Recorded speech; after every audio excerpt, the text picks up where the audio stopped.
Well, howdy do to you, and welcome to another edition of Conversation Collage, coming to you from Wenatchee-Wa, USA, the Apple capital of the world. Hi there, Ken Johannesson here with you.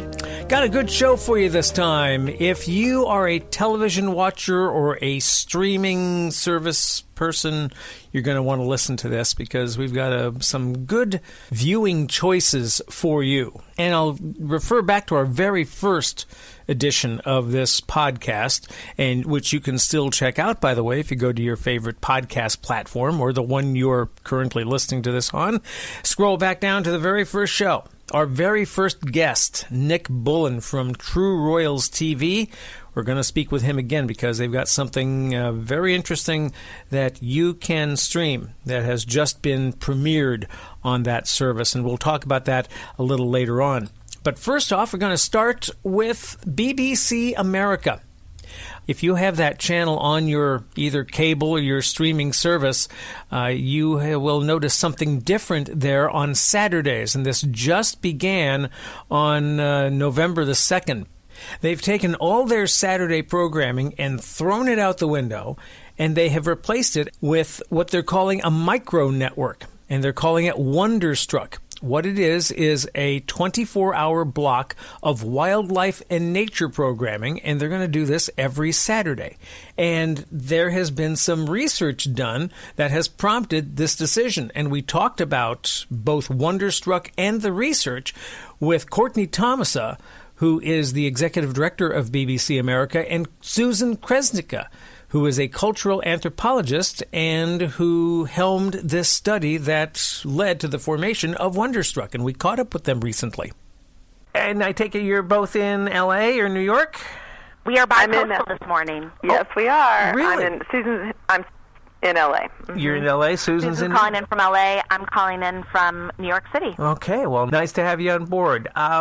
Susan, I will come to you in a second. I'll start off with Courtney. Courtney, tell me about Wonderstruck. This is something new from BBC America. This is brand new, launching this Saturday. Wonderstruck is going to be a new 24-hour destination, the very best nature programming on the planet. We have the entire Planet Earth collection.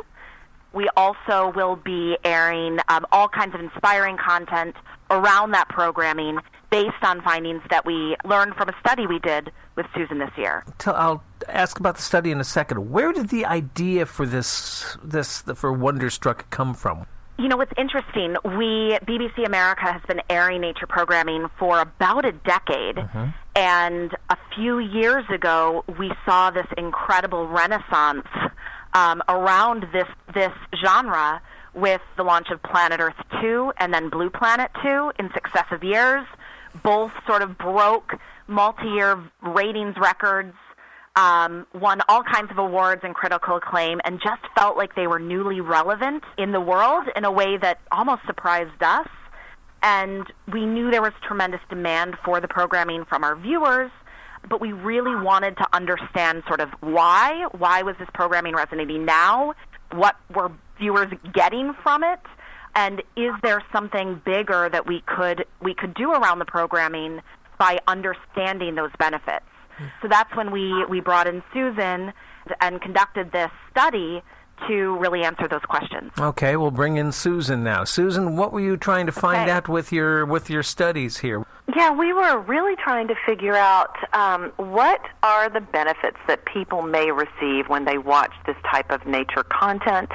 Are those benefits actually similar to those we receive when we are physically within nature? Are they different in some way?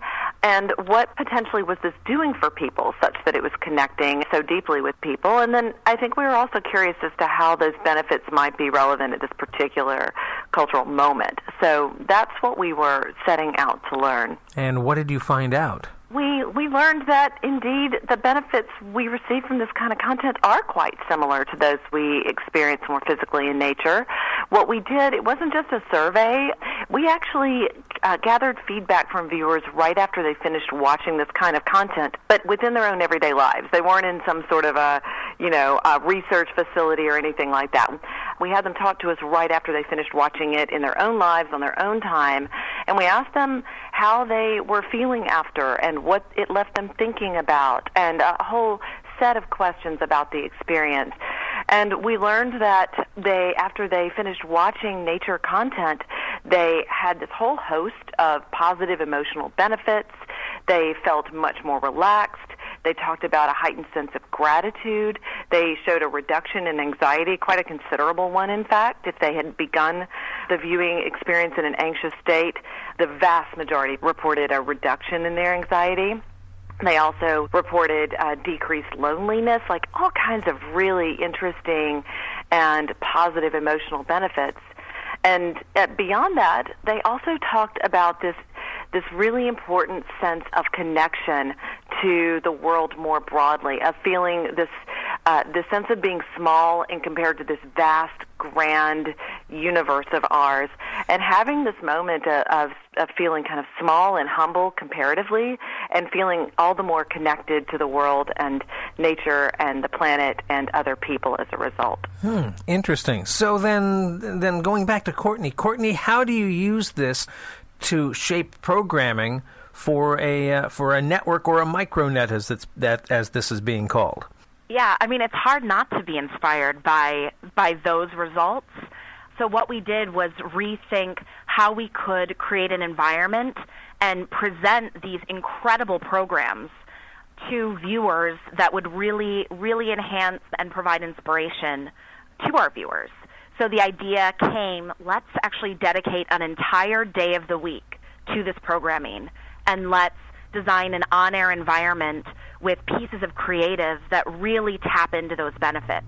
We decided that Saturdays were the perfect day of the week after a long work week or a tough week at school, or just, dealing with the demands of everyday life.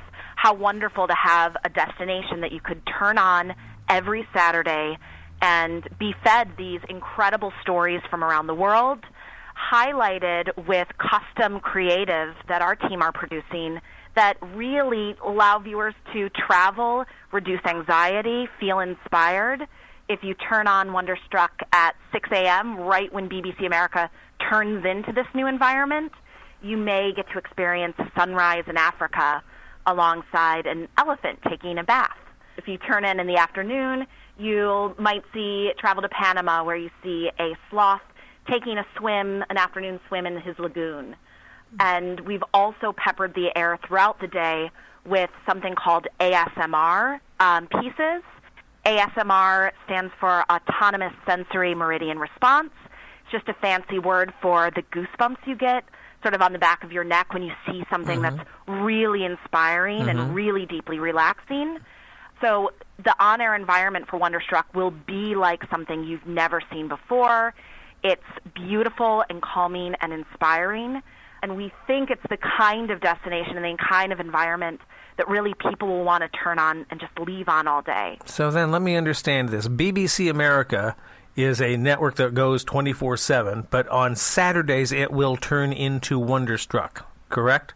That's right. Okay. That's right. All right. And then on Sunday it will turn back into BBC America. It'll turn right back to BBC America. Okay. So we think it's something, the concept is similar to when Cartoon Network spun off Adult Swim, which is about 18 years ago. Right. And they dedicated a certain day part to this, the specific type of programming for a different target audience presented differently. We decided to take the similar concept, but dedicate an entire day of our air to this one type of this one genre, presented with a whole new look and feel. Do you have a certain demographic you're looking to reach with this network? What's interesting is that nature programming is truly the most universal and transcendent genre of anything that we air. It is truly appeals to viewers of all ages. We see viewers from both sides of the political divide come to the programming, broad geographic appeal, and so we really believe that this is programming for everyone, and programming that's needed specifically at this point in time, which Susan's research also got into sort of the very unique moment that we're in. that's made this type of content more necessary than ever before. I know I've got to let you go. I could go for another half hour on this. This is fascinating stuff. But again, BBC America turns into Wonderstruck coming up on this Saturday and every Saturday after this. And so just look for your local listings. I know I have to let you ladies go. Susan, Courtney, I thank you for some time out, and best to you both, and good luck on this. Thank you so much. Courtney Thomasa is the executive director of BBC America and the person behind this idea of Wonderstruck, and also Susan Kresnicka, who is the founder and president of KR&I, a cultural anthropologist she is, with more than 17 years' experience in the commercial sector. She specializes in foundational research to establish core human drivers for consumer behavior. Interesting stuff. And Wonderstruck sounds interesting, too, and you can check that out on your BBC America channel on Saturdays. You will check your locals for the times and channel location. And we should mention that promotional consideration for talking about Wonderstruck has been provided by BBC America.